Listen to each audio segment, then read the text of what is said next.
বন্ধুরা নমস্কার। আর এক রাত, আজকে রাত শেষ হলে কালকে ভোট গণনা।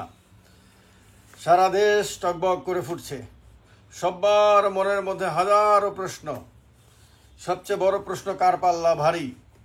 কংগ্রেসের পাল্লা ভারী না বিজেপির পাল্লা ভারী? এনডিএর পাল্লা ভারী না ইন্ডিয়া জোটের পাল্লা ভারী? বিজেপি কি আরও একবারের জন্য ক্ষমতায় ফিরে আসছে, না কংগ্রেস 10 বছরের গ্যাপের পরে ক্ষমতায় ফিরছে?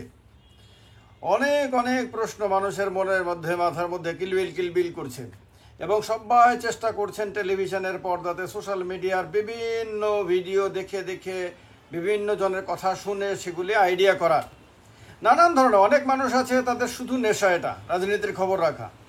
অনেকে আছে রাজনীতি করেন খুব স্বাভাবিকভাবেই, তাদের আগ্রহ, কেউ কংগ্রেস করলে তার আগ্রহ স্বাভাবিকভাবেই যে কংগ্রেস ক্ষমতায় ফিরতে পারবে কিনা, কেউ বিজেপি করলে খুব স্বাভাবিকভাবেই তার আগ্রহ বিজেপি ক্ষমতা ধরে রাখতে পারবে কিনা, কেউ তাদের সহযোগী দল হলে যার যার মতন করে সে সেই দলের বা সেই জোটের ভালো চাইবে এবং ভালো হচ্ছে কিনা সেটা জানার চেষ্টা করবে।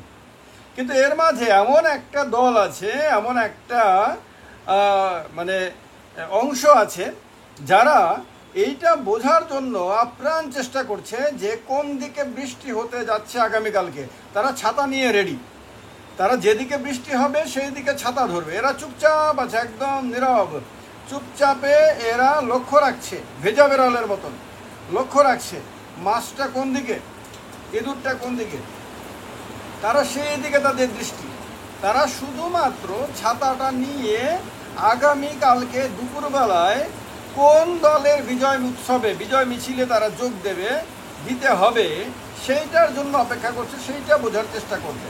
এরা না এই দলের না ওই দলের, তারা না এর ভালো চায় না ওর ভালো চায়, এরা শুধু ধান্দা করে, এরা শুধু বাজার দেখে, কার বাজার কখন ভালো। তো এই রকম একটা অংশ আজকে ও সারাক্ষণ ধরে নজর রাখছে। এরা আমার ভিডিও দেখে, এরা আরও অনেকের ভিডিও দেখে, এরা কংগ্রেসের দিকে নজর রাখে, এরা বিজেপির দিকে নজর রাখে। এরা এই মুহূর্তে যদি জিজ্ঞেস করেন এদেরকে যে আপনি কি মনে করেন কার আসা উচিত, তাহলে এরা চুপচাপ কোনো কথা বলবে না। এরা বলবে দেখা যাক কী হয় না হয়।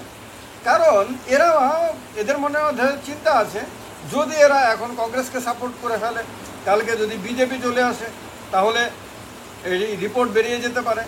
ধরেন এরা আজকে বিজেপিকে সাপোর্ট করলো, কালকে কংগ্রেস চলে এলো বা বিরোধীরা চলে এলো, তখন সেই রিপোর্ট বেরিয়ে গেলে মানে ভান্ডাফোর হয়ে যাবে। এই কারণে এরা এই মুহূর্তে চুপচাপ, একদম চুপচাপ। তো এই অংশের মানুষদেরও আমার শুভেচ্ছা। তবে সবচেয়ে বড় কথা হলো, যদি এক্সিট পোলের দিকে তাকায় তাহলে বিজেপির পাল্লা অবশ্যই ভারী। এক্সিট পোল যেরকমভাবে এনডিএর ফিরে আসার সংখ্যা দেখিয়েছে, আমি ধরে নিলাম যে দেশের মানুষের মতে গতি তা না হলেও ম্যানেজমেন্ট সেই রকম ধরে নিলাম যে বিভিন্ন জনের যে অভিযোগগুলো, যে নির্বাচন কমিশন নিরপেক্ষ আচরণ করেনি, নির্বাচন কমিশন একেবারে এনডিএ বা বিজেপির পক্ষে আচরণ করেছে বলে অনেকের অভিযোগ, সেইটাকে সত্য ধরে নিলাম। আমরা ধরে নিলাম কালকে গণনাতে গণ্ডগোল হতে পারে, গণনাতে মানে উল্টোপাল্টা হতে পারে, ধরে নিলাম ইভিএম পাল্টাপাল্টি বা কারচুপি ইত্যাদি সবই সম্ভব, ধরে নিলাম আরও অনেক ধরনের ম্যাল প্র্যাকটিস যা যা হয় বা সম্ভব সব হয়ে গেল। এবং সেই সব হয়ে গেলে exit pole as it is মিলে গেল। Everything is possible in this world. এই পৃথিবীতে না, এই বিশ্বব্রহ্মাণ্ডে সব কিছু সম্ভব বলা হয়, অসম্ভব বলে কিছু হয় না। তো এইটা একটা থিওরি। এবার আরেকটা থিওরি হলো কি, আমি যেটা শুরু থেকে বলেছি, বুদ্ধিমান যেহেতু না আমি, সেহেতু আমি চালাকও না বুদ্ধিমানও না। তো এই কারণে আমি বোকার মতন বলেছি এবং এখনও পর্যন্ত বলেছি, আজকের দিনেও বলছি যে আমার ধারণা কোনো দল সংখ্যাগরিষ্ঠতা পাবে না। ভণ্ডামির এখানে কোনো স্থান নাই। এখানে যারা ভণ্ডামি করার তারা খুব করুক, 100% তারা করুক, তাদেরকে শুভেচ্ছা রইল। কিন্তু আমি আমার মতামত, আমি যা দেখি বুঝি বা বিভিন্ন জনের সঙ্গে কথা বলে টলে যা আইডিয়া আমার মধ্যে গ্রো করেছে, সেই আইডিয়া হলো যে কেউ মেজরিটি পাবে না, অর্থাৎ 272 প্লাস কেউই হবে না, 272 হবে না, 271 পর্যন্ত কেউ হতে পারে, সে আলাদা ব্যাপার, কিন্তু 272 কেউ পেরোবে না। তো এইটা হলো আমার মতামত। এইবার যদি আপনি জোটের কথা বলেন, এবার আরেকটা বলি, যেহেতু কেউ না বলতে এখানে বিজেপি কংগ্রেস কোনো দলেরই সম্ভাবনা আমি দেখি না 272 হওয়ার। কারণ এটা তো যদি ভুল হয়, ভুল হলো। পরীক্ষা যদি নাই দেই তাহলে পাস অথবা ফেল কোনোটার সম্ভাবনা থাকবে না। তো পরীক্ষা থেকে পালানোর চেয়ে পরীক্ষা দেওয়া ভালো, পরীক্ষা দিয়ে ফেল করা ভালো, পরীক্ষা না দেওয়া বুদ্ধিমানের মানে আমি মনে করি না সঠিক কাজ বলে। সেই কারণে আমি পরীক্ষা দিলাম। আপনাদের সামনে এটা রেকর্ডেড, এই ভিডিওটার মধ্যে আপনাদের এর আগের অনেক ভিডিওতে আমি বলেছি যে আমার ধারণা কেউই সংখ্যাগরিষ্ঠতা পাবে না। সুতরাং আপনাদের সামনে এটা লুকানোর মতন, পরবর্তী সময় যদি ধরেন কেউ সংখ্যাগরিষ্ঠতা পেয়ে গেল তা আমি অন্ততপক্ষে বলবো না।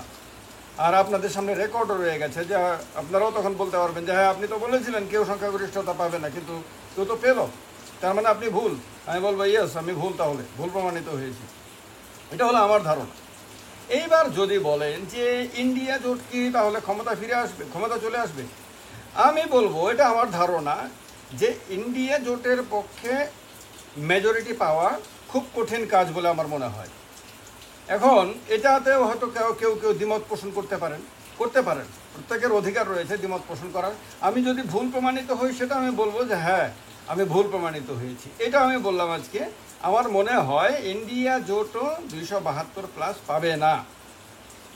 কিন্তু এনডিএ জোট, এখন বিজেপি এইটা নিশ্চিত যে বিজেপি 272 না পেলেও বিজেপি সিঙ্গেল লার্জেস্ট পার্টি হবে।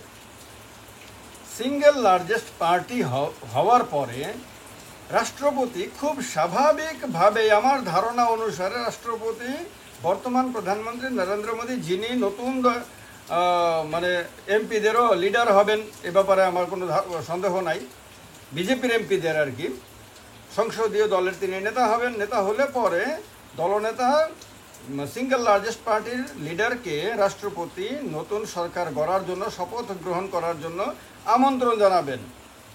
আমন্ত্রণ জানানোর পর তিনি শপথ গ্রহণ করবেন, অর্থাৎ সেই হিসাবে তৃতীয়বারের জন্য নরেন্দ্র মোদীর শপথ গ্রহণ একেবারে নিশ্চিত।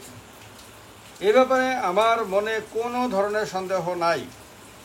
তৃতীয়বারের জন্য নরেন্দ্র মোদী শপথ নেবেন। এবার শপথ নেওয়ার পরে 5 দিন, 7 দিন, 10 দিন, 15 দিন, যতদিনের জন্যই রাষ্ট্রপতি তাকে সময়সীমা দেন যে অত দিনের মধ্যে আপনি সংসদে আপনার সংখ্যাগরিষ্ঠতা প্রমাণ করুন, ততদিন প্রধানমন্ত্রী সময় পাবেন। যদি তার দল সংখ্যাগরিষ্ঠতা না পেয়ে থাকে তাহলে তিনি সময় পাবেন, সুযোগ পাবেন বাকি যে দলগুলো তাদের সঙ্গে আলাপ আলোচনা করে তাদের সমর্থন আদায় করার। সেই ক্ষেত্রে তিনি কার কার সঙ্গে তার লোকদের মাধ্যমে কথা বলতে পারেন বলে আমার ধারণা। নাম্বার 1 হলো তিনি উদ্ধব ঠাকরের সঙ্গে কথা বলাবেন তার লোক দিয়ে, উদ্ধব ঠাকরে। এবং আজকে একজন এমএলএ এর তরফে এ ধরনের বার্তাও এসেছে, অমরাবতীর এমএলএ সম্ভবত। তিনি এরকম বলেছেন যে উদ্ধব ঠাকরে নরেন্দ্র মোদীর সঙ্গে থাকবেন আপনার ভোট গণনার 15 দিন পরে। এটার সম্ভাবনার কথা আমি এর আগেও একটা ভিডিওতে বলেছিলাম, আপনাদের 2-3 দিন আগে বোধ হয়। নরেন্দ্র মোদীর লোক গিয়ে কথা বলবেন বলে এগুলি সবই সম্ভাবনার কথা, ধারণার কথা বলছি। ফলে এটাকে আপনারা বাধ্যতামূলক বলে মেনে নেবেন না। তো সম্ভাবনা হলো যে পশ্চিমবঙ্গে তৃণমূল কংগ্রেসের সঙ্গে কথা বলবে, মমতা বন্দ্যোপাধ্যায়ের সঙ্গে। মমতা বন্দ্যোপাধ্যায়ের সঙ্গে কথা বলবে কেন তৃণমূল কংগ্রেসের সঙ্গে, এইটা নিয়ে আপনাদের অনেকের মনে প্রশ্ন থাকতে পারে। কিন্তু এই কারণে অনেকে তো বলবেন তাহলে তো বিজেপি ফিনিশ, 2026-এ বিজেপির জন্য প্রবলেম হয়ে যাবে, মমতা বন্দ্যোপাধ্যায় তো শর্ত রাখবেন।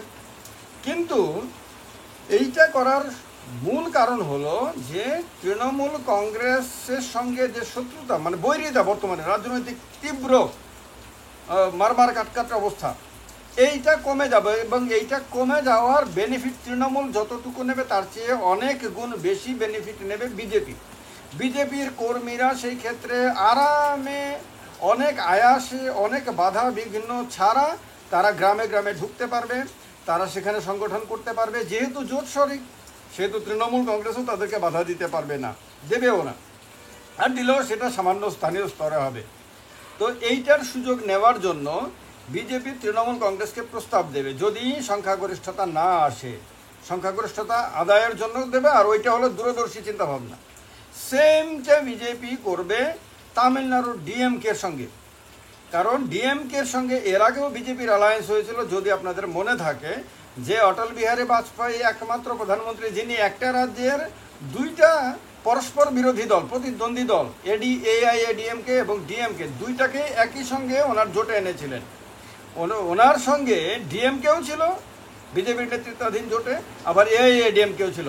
এটা হলো এক ঘাটে আপনার মহিষ আর বাঘকে জল খাওয়ানোর মতন আর কি। তো এটা তিনি করেছিলেন। এই সেম চেষ্টাটা বিজেপি করবে, কারণ বিজেপির মানে এটা করার উদ্দেশ্য হলো সেই ক্ষেত্রে তামিলনাড়ুর জনসমাজে, তামিলনাড়ুর রাজনীতিতে বিজেপির এন্ট্রি নেওয়ার সুযোগটা বেড়ে যাবে। এটা হলো দূরদর্শী চিন্তা ভাবনা নিয়ে ডিএমকে আপনার জোটে আনার জন্য বিজেপি চেষ্টা করবে। তার জন্য নানান ধরনের প্রয়োজনে সমঝোতা হবে, প্রয়োজনে অনেক শর্ত তাদের মেনে নেবে, অর্থনৈতিক শর্ত থেকে রাজনৈতিক শর্ত, বিভিন্ন ধরনের শর্ত।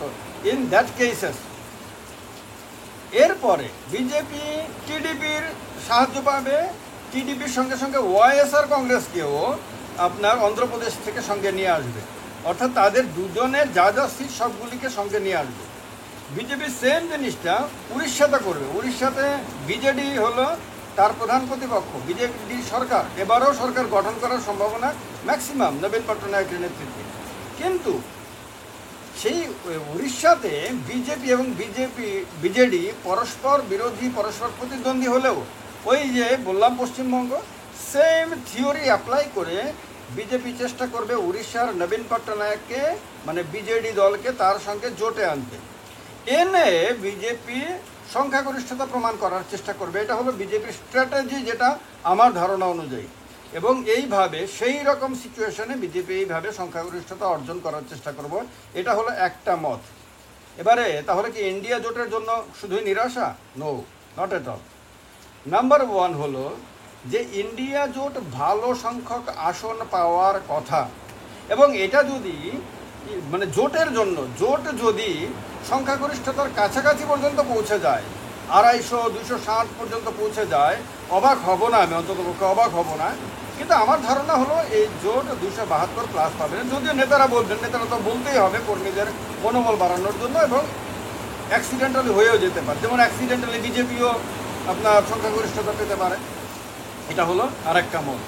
তো আমার ধারণা যদি ইন্ডিয়া জোট ভালো সংখ্যক আসন পায়, তাহলে এনডিএ জোট থেকে একাধিক শরিক দল আপনার সরে গিয়ে ইন্ডিয়া জোটে চলে আসতে পারেন। তার মধ্যে নাম্বার 1 হলো নীতিশ কুমার বিহার থেকে, নাম্বার 2 হলো অজিত পাওয়ার, নাম্বার 3 হলো চন্দ্রবাবু নাইডু অন্ধ্রপ্রদেশ থেকে। আপনাদের কাছে হয়তো অবাক হতে পারে, অবাক লাগতে পারে, চন্দ্রবাবু নাইডু কিছুদিন আগে মাত্র এনডিএতে যুক্ত হলেন, বিজেপির সঙ্গে লড়াই করছেন মিলেমিশে আপনার এনডিএ জোটের শরিক দল হিসেবে অন্ধ্রপ্রদেশে। সেই চন্দ্রবাবু নাইডু এরকম করতে পারেন? হ্যাঁ, চন্দ্রবাবু নাইডু এরকম করতে পারেন, তার সম্ভাবনা ম্যাক্সিমাম থেকে যাবে সেই রকম কেসে। সেই রকম কেসে অতিরিক্ত এই দলগুলোর সাহায্য নিয়ে ইন্ডিয়া জোট সরকার গঠন করতে পারে। সেই ক্ষেত্রে এরা সবাই মিলে, মানে এদের সম্ভাবনা 50-50 বলে দিলাম। যেমন উড়িষ্যাতে নবীন পট্টনায়ক, তারপরে পশ্চিমবঙ্গে মমতা বন্দ্যোপাধ্যায়, আর এনসিপির অজিত পাওয়ার, বিহারের নীতিশ কুমার, চন্দ্রবাবু নাইডু আপনার অন্ধ্রপ্রদেশে। এরা কিন্তু 50-50 অবস্থানে রয়েছে। এদেরকে কেউ যদি 100% কোনো দলের সঙ্গে ধরে নেন তাহলে ভুল করবেন। এরা 50-50 অবস্থানে রয়েছে, এরা যে কোনো দিকেই ঘুরতে পারে। সেই অবস্থাতে পাল্লাটা স্লাইটলি বিজেপির দিকে ভারী আছে, এটা সত্য, মানে এনডিএ জোটের দিকে আর কি, এনডিএ জোটের দিকে স্লাইটলি ভারী আছে। কিন্তু ইন্ডিয়া জোটের সঙ্গে তার ডিস্টেন্স বিরাট না, কিন্তু কাছাকাছি আছে। ফলে সম্ভাবনা ইন্ডিয়া জোটেরও রয়েছে, এনডিএ জোটেরও রয়েছে। ফলে বাকিটা দেখার জন্য আমাদের কালকে দুপুরবেলা পর্যন্ত অপেক্ষা করতে হবে। আপনাদের কি মনে হয়? বুদ্ধিমান যদি না হয়ে থাকেন, আমার মতো যদি বোকা হয়ে থাকেন, তাহলে কমেন্ট বক্সে কমেন্ট করে জানাবেন। বুদ্ধিমানরা কমেন্ট করবেন নর্মালি। ভালো থাকবেন সবাই। নমস্কার, জয় হিন্দ।